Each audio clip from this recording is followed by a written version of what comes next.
Today, we'll be analyzing the Common App essay that got this mysterious student into every single school she applied to. Let's begin. In our house, English is not English. Not in the phonetic sense, like short A is for apple, but rather in the pronunciation.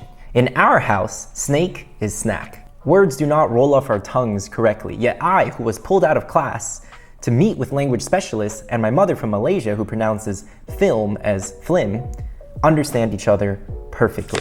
What a hook! I love that the examples here are really specific, and yet there's a really nice balance of relatability with originality. This is a story that truly resonates with many first-generation immigrants, and yet it's still so fundamentally unique to the author. Why? Because of those specific examples like snake versus snack. It's also worth noting here that the sentence structure, guys, is incredibly complex, which shows a mastery of English, despite the fact that this essay is actually about imperfect English. Clever.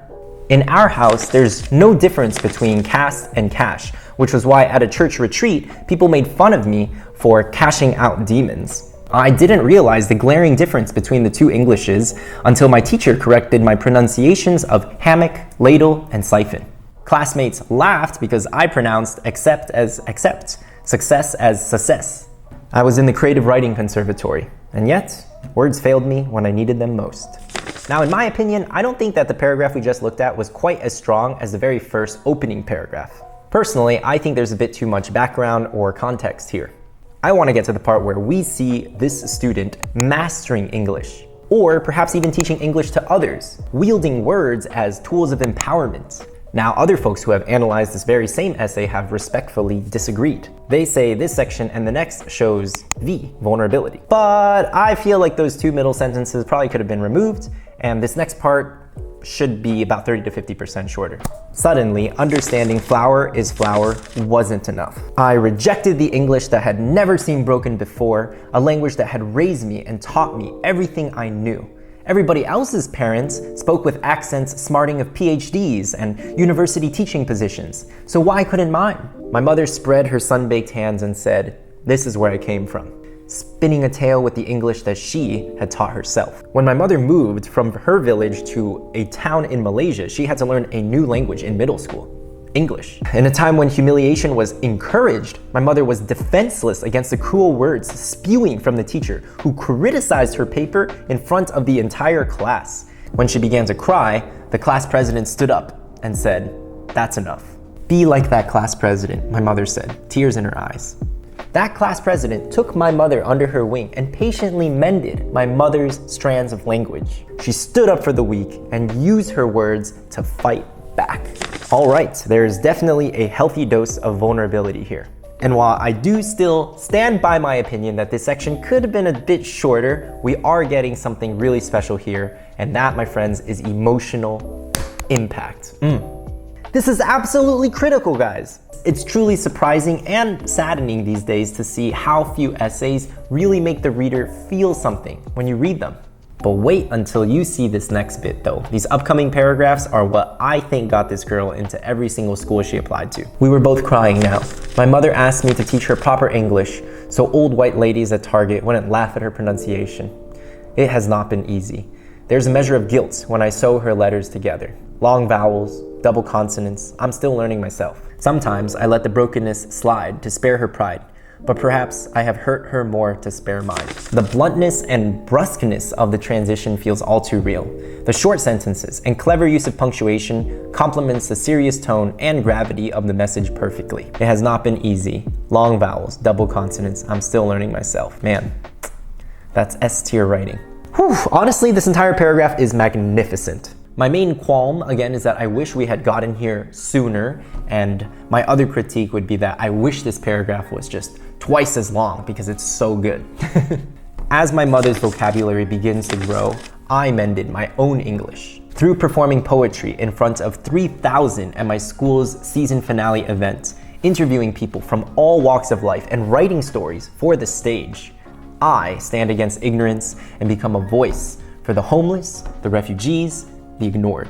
With my words, I fight against jeers pelted at an old Asian street performer on a New York subway. My mother's eyes are reflected in underprivileged ESL children who have so many stories to tell but do not know how. I fill them with words as they take needle and thread to make a tapestry. Now, if you've watched some of the other videos in our Edit My Essay series, you might notice that this paragraph uses a pretty classic trick. Right here, we see the author actually zoom out and discuss how she's applying words in different settings to help and empower different people, whether that's the old Asian street performer, the homeless, or an underprivileged ESL kid. Here at elevated, we call this the application of the solution. It's a really crucial paragraph, so make sure that your Common App essay has one. In our house, there's beauty in the way that we speak to each other. In our house, language is not broken, but bursting with emotion. We have built a house out of words. There are friendly snakes in the cupboard and snacks in the tank. It is a crooked house. It is a little messy, but this is where we have made our home. Damn. This ending is definitely, hands down, one of the best parts of this essay. Always end strong, guys. Simple techniques, guys, like repetition and the callback to the beginning leave us as readers not just satisfied, but genuinely wanting to root for this student and accept them. In fact, a major tip that this student talks about when analyzing her own essay is knowing and utilizing successful storytelling structures. In this case, she used the full circle technique, but in her Yale essays, she used an extended metaphor where she compares herself to a potato. If I were to rate this essay using our elevated 9-point scale, I definitely give this essay at least a solid 8. Maybe an 8.5. It is memorable, it is emotional, but above all, it's authentic. I think this essay is much better than my own essay, which if you guys want to check out for comparison, I will put somewhere over here. Before I reveal who wrote this essay, don't forget to like and subscribe, since we'll be offering free essay reviews for subscribers throughout the course of this college application season. And if you'd like your college essay professionally edited, visit www.elevated.school/editmyessay. Finally, we have a 4-hour masterclass that teaches you how to write the perfect college essay. Check out this link for more info. So, without further ado, who wrote this beautiful, magnificent, sensational essay? Well, it's none other than fellow Yalie Cassandra Xiao. Cassandra wrote this essay back in 2016, 2017-ish, and around that time, it went viral. Her essay reached millions across the world, and she was interviewed on platforms ranging from the BBC, the World Journal, NBC, ABC, all the C's. In her words, she writes, "I was moved by the overwhelmingly positive response to my essay, how it seemed to touch people's hearts from around the globe from different age ranges and life experiences." Cassandra also has her own YouTube channel and video where she breaks down, of course, her own essay, which you guys should 1000% check out and watch immediately. Here's a link to her website, and here's the video that I was just talking about. By the way, Cassandra, if you're watching this, bulldog to bulldog, I'm a huge fan.